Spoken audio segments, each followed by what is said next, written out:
Believe it or not, games used to release finished. Is the games industry evolving backwards? No, that's not possible. How? We have better tech, more money, more developers.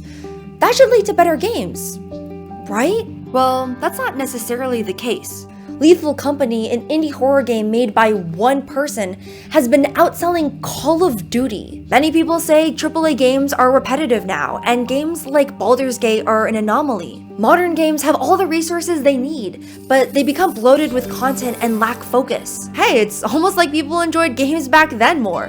Ones with simpler mechanics and low-quality graphics. The future is indie, games that hone in on one thing, but do that one thing damn well. Indie games fixate on one mechanic, taking photos, manipulating time, even just processing paperwork. Wait, they made that? Mild spoilers for Papers, Please ahead. Papers, Please isn't supposed to be fun, and that's the point. You're an immigration officer in charge of controlling the flow of people entering communist state Arstotzka. Make sure everyone's paperwork is accurate before granting them entry, but beware, there are dangerous people in line too. Be fast and accurate enough to make enough money to provide for your family. At its core, Papers, Please is all about analyzing paperwork. It has a simple pixel art style with a limited color palette. The gameplay is repetitive, and yet it is a thrilling ride. The game starts being easy to manage, but soon you have more rules and paperwork to analyze with each person, and you face moral dilemmas that challenge you to forgo the rules. Do you separate a husband and wife? Do you join the rebellion group against the government? As much as you want to help others, you also have your own family to think about, and they will die if you don't make enough money. Fun, right? Papers, Please is chilling, and it finds its stride in how tedious the gameplay is. With the mass layoffs in the games industry, I hope games like this emerging will be the silver lining. I mean, would you rather play a game about a huge, fantastical world, or one about processing paperwork?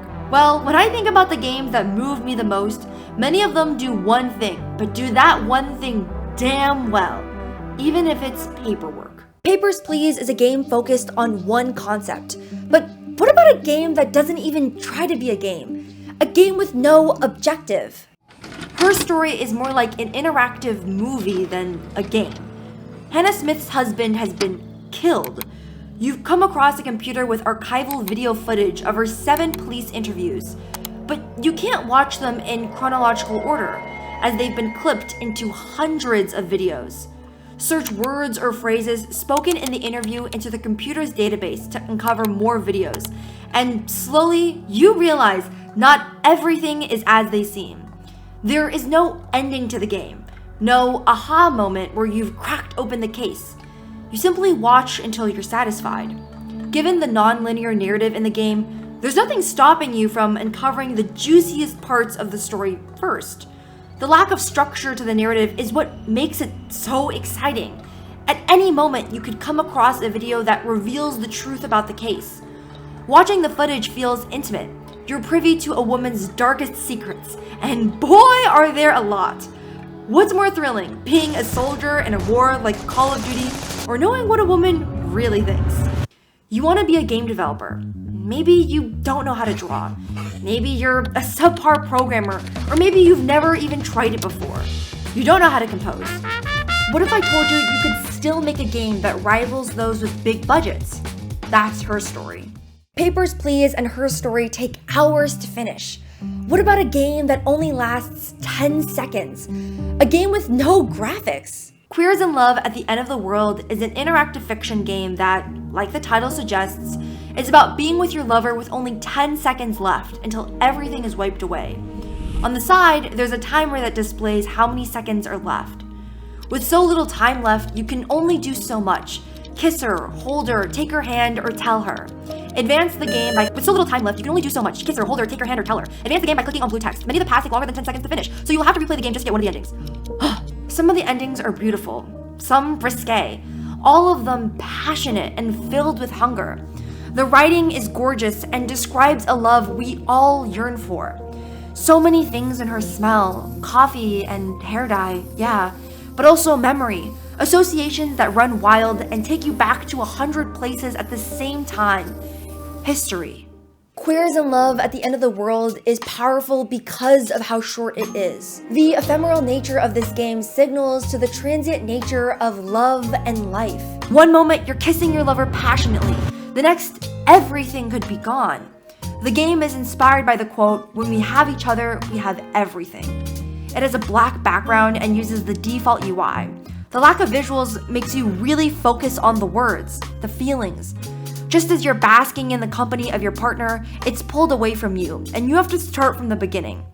The game especially hits hard for those going through a breakup, a loss, or those pondering the brevity of life. As quickly as you're pulled into this world, you are as abruptly taken away. Despite the title, the game does not assume your gender and uses the second person, allowing you to assume whatever sexuality or gender expression you prefer. You don't even have time to contemplate it. The game forces you to focus on what really matters. How you love. The game was made in Twine, a platform for interactive fiction. It's incredibly simple to use and you don't need to know how to code. While I don't think the future is text-based games, this solo project has stood the test of time. Amidst huge games like The Last of Us, which I also love, I'm still thinking about this simple text game. Even as I was writing this script, I couldn't help but be pulled into exploring the game's multiple endings. Are you a game developer looking to join the indie scene? A good way to start is learning how to code, and Brilliant is the best way to learn math, data science, and computer science interactively.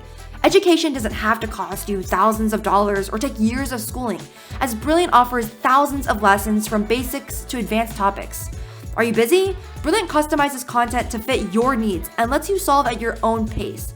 I like the course Fly the Hypotenuse, in which you find the fastest bike path between 2 points using the Pythagorean theorem. Get started for free for 30 days, and the first 200 of you get 20% off an annual plan. This industry is not as lucrative as people think. Games make a lot of money, but they also take a lot of money to make. The notion that game developers are greedy is simply untrue, as you could work the same job in a different industry and get paid more. But the reality is, game budgets are becoming massive, and it's difficult to make that money back and more to run a sustainable studio. While I don't want to discuss the specifics of the recent Insomniac Games hack out of respect for the developers, it revealed that these big, successful games aren't profiting as much as you think.